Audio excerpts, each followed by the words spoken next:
Assalamualaikum warahmatullahi wabarakatuh. Halo, bertemu lagi dengan Ibu Suci untuk mata kuliah kesuburan tanah. Tema kita kali ini adalah hubungan tanah, tanaman part 1.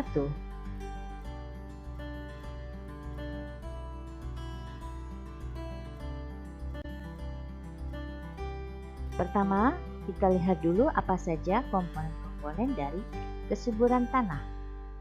Yang pertama yaitu kedalaman perakaran. Apakah kalian tahu?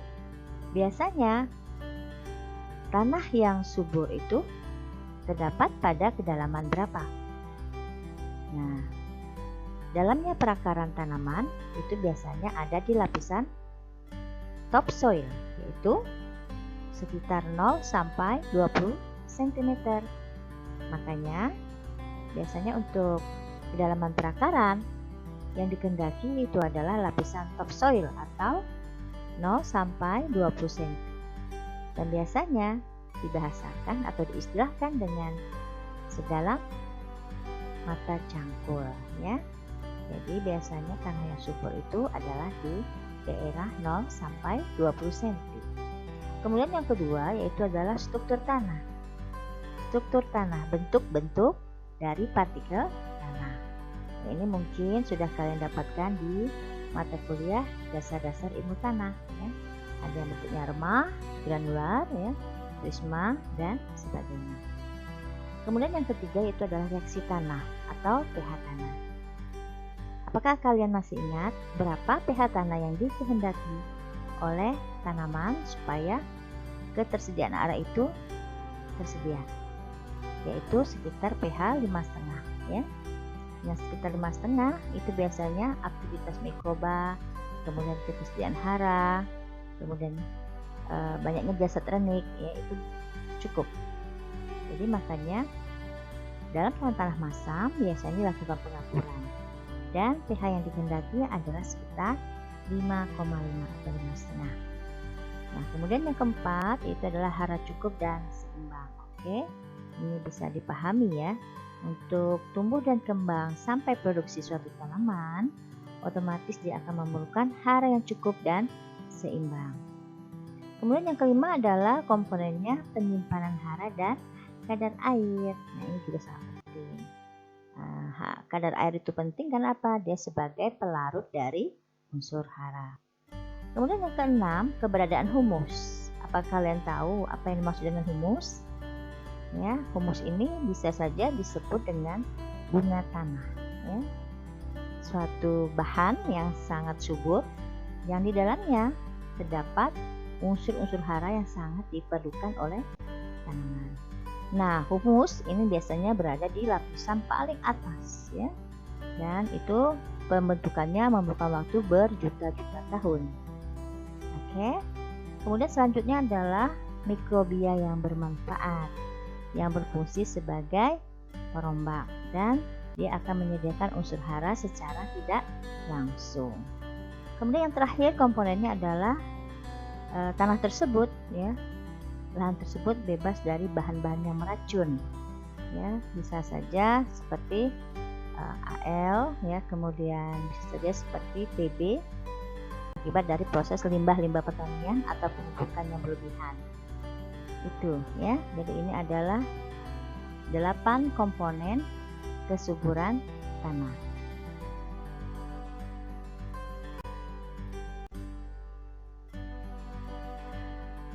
Kita lihat ya hubungan antara tanah dan tanaman. Pertama, kalian lihat dulu dari keberadaan larutan tanah atau soil solution. Dari mana air tanah itu berasal? Ya. Air tanah itu berasal dari air hujan, bisa juga dari proses evaporasi, drainase, ataupun pemupukan. Nah itu. Nah, dari sana nantinya air tanah itu diserap oleh tanaman karena mengandung unsur-unsur hara. Nah, sebagian larutan tanah itu dapat mempengaruhi keberadaan udara tanah atau soil air, dan juga mempengaruhi keberadaan bahan organik dan biota tanah. Sebagian lagi, air tanah itu akan mempengaruhi proses pertukaran ion dan penyerapan permukaan, dan juga akan berpengaruh terhadap mineral, ya. Dan adalah hubungan antara tanah dan tanaman.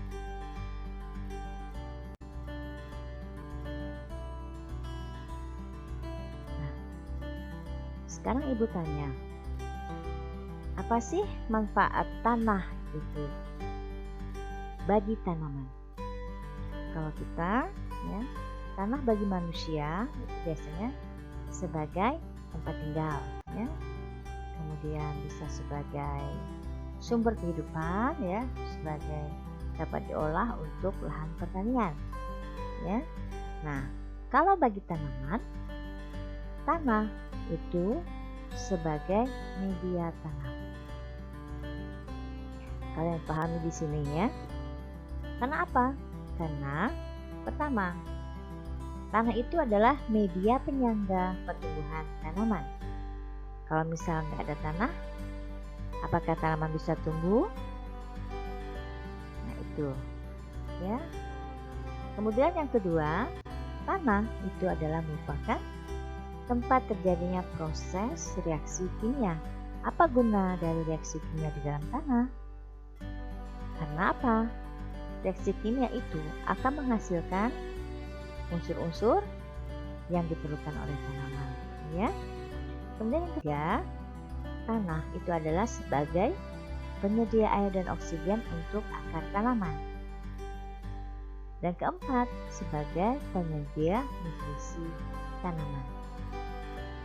Untuk bidang pertanian, kita akan membicarakan interaksi antara manusia, tanah, dan tanaman. Nah, ini Ibu harap kalian bisa mengerti.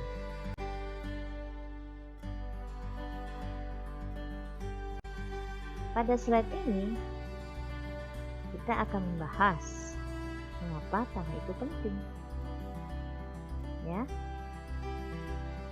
tanah itu penting. Karena apa?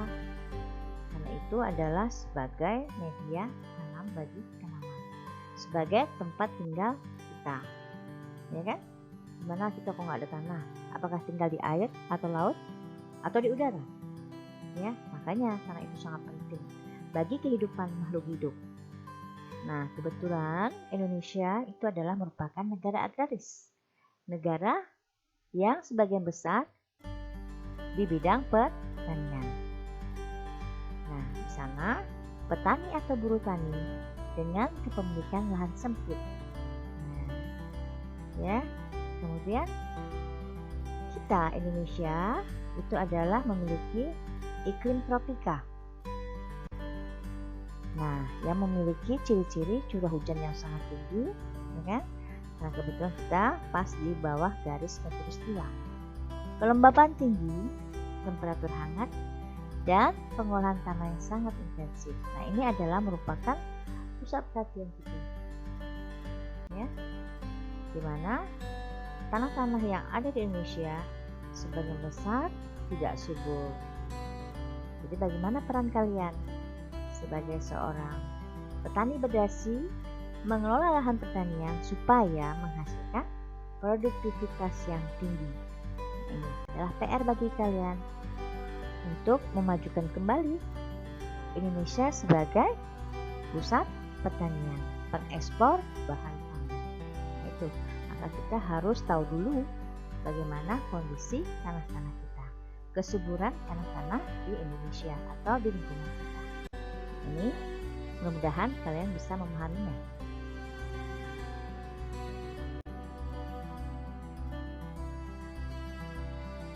Nah, selanjutnya, mengapa tanaman juga penting? Ya, apakah kalian bisa hidup tanpa tanaman? Ya, nah, makhluk hidup itu terdiri atas materi, energi, dan yang paling penting adalah nyawa. Oke? Nah, Untuk tumbuh itu ditunjukkan dengan adanya pertambahan fisik. Untuk tumbuh-tumbuhan dari kecil, dari biji, benih menjadi bibit dan bertambah besar menjadi suatu tanaman yang dapat menghasilkan tumbuh. Kalau berkembang artinya fungsi-fungsi dan di dalam organ tubuh berfungsi. Nah, tanaman ini sangat penting. Karena apa? Karena tanaman itu berperan dalam siklus kehidupan manusia. Salah satunya itu dapat menghasilkan oksigen dan nutrisi yang dapat dikonsumsi oleh makhluk hidup, baik manusia ataupun hewan. Nah, di sini peran tanaman bagi kehidupan.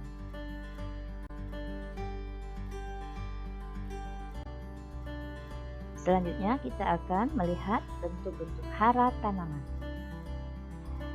Jika saja tanah itu digambarkan sebagai suatu sistem, maka dapat dipilahkan adanya komponen masukan dan komponen keluaran. Itu ya. Nah, di dalam tanah, unsur-unsur hara akan memiliki berbagai bentuk dan kelincahan untuk bergerak. Nah, selain itu, hara dapat mengalami alih rupa dan alih tempat. Kalian akan memahami istilah-istilah ini atau pengertian ini setelah melihat siklus-siklus yang selanjutnya.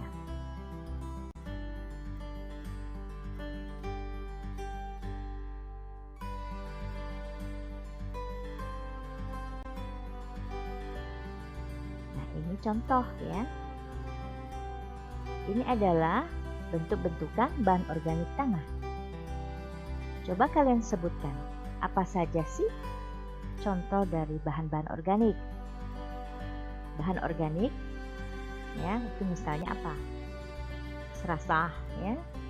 Serasa bisa saja di daunan, batang, ya, akar, itu. Kemudian apalagi dari tumbuh-tumbuhan, ya, merupakan sisa-sisa panen. Itu adalah merupakan contoh dari bahan organik. Dan itu merupakan sumber hara. Bagaimana dari bahan organik itu dapat berubah menjadi hara yang menyumbang hara bagi tanaman. Oke, kita lihat dalam siklusnya. Kalian lihat dari organic residu. Itu adalah merupakan sisa-sisa bahan organik, bisa saja dari hasil panen, ya, bisa saja dari sisa-sisa tumbuhan yang mati, ya. Jadi itu ada menghasilkan residu organik atau sisa-sisa organik. Nah, residu organik residu itu akan mengalami suatu proses, ya, akan mengalami suatu proses dekomposisi atau penguraian yang dilakukan oleh mikroorganisme. Dan di sana dia akan menghasilkan biomasa sekitar 3-8% saja. Oke.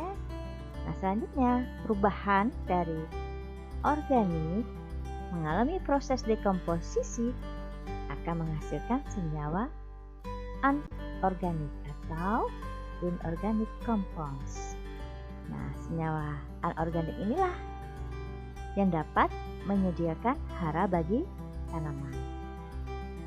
Sebagai hasil akhirnya, dia akan menghasilkan humus, yaitu sebesar 15-35%. Nah, dari proses organik menjadi anorganik terjadi pelepasan CO2 ke udara sebesar 60-80%. Nah, itu adalah perubahan bahan organik di dalam tanah. Makanya, apakah serasa organik itu bisa langsung tersedia bagi tanaman? Tidak, ya, dia harus mengalami proses dekomposisi dari organik menjadi anorganik dulu, baru bisa melepaskan hara. Ya, nah ini harus kalian pelajari.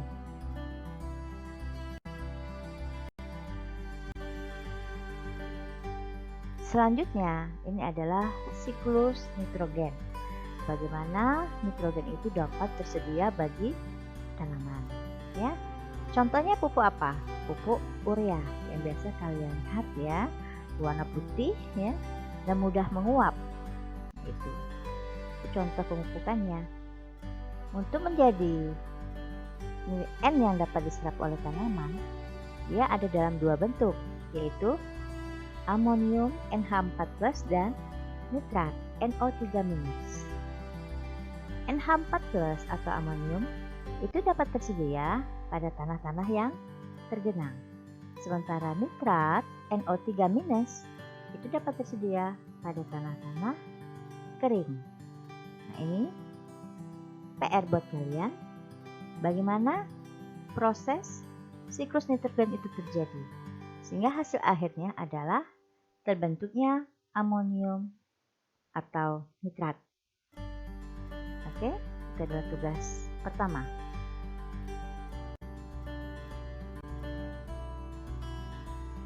Yang kedua, fosfor. Siklus fosfor. Fosfor ini dapat berada dalam bentuk asam-asam fosfat, itu HPO4 2-, H2PO4 1-. Nah, proses perubahan atau proses siklus fosfor sehingga menjadi tersedia bagi tanaman, ini adalah tugas kalian yang kedua. Tolong kalian jabarkan dari awal. Fosfor itu dapat tersedia bagi tanaman.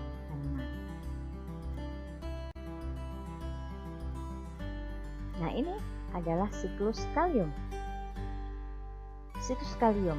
Kalium itu dapat tersedia bagi tanaman terserap dalam bentuk ion K+ yang berada di dalam larutan tanah.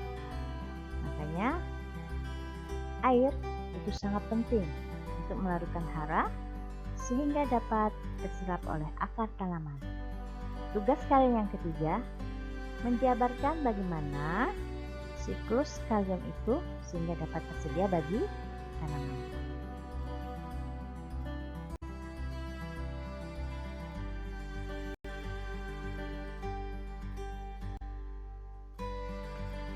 Yang keempat adalah siklus sulfur.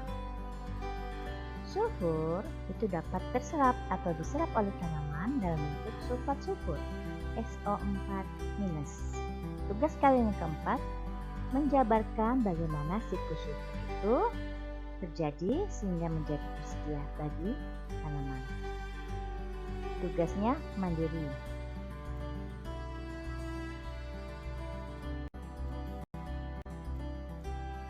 Nah, mengapa Ibu mengambil slide tentang siklus N, P, K, dan S?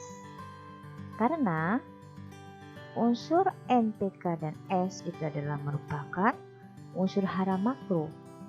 Makro artinya unsur yang diperlukan dalam jumlah yang banyak. Bagaimana tanaman kalau tidak ada N, P, K? Pasti akan berpengaruh terhadap pertumbuhan dan hasil. Karena apa? Unsur hara NPK S ini adalah merupakan unsur hara esensial. Esensial, unsur hara itu sangat diperlukan oleh tanaman untuk siklus hidupnya dan posisinya tidak bisa digantikan oleh unsur hara lain. Nah, makanya NPK itu sangat penting untuk budidaya pertanian. Nah, materi ini Ibu ambil sumbernya dari Bapak Nasih Widya Yuwono dalam PPT Hubungan Tanah Tanaman untuk mata kuliah Persuburan Tanah.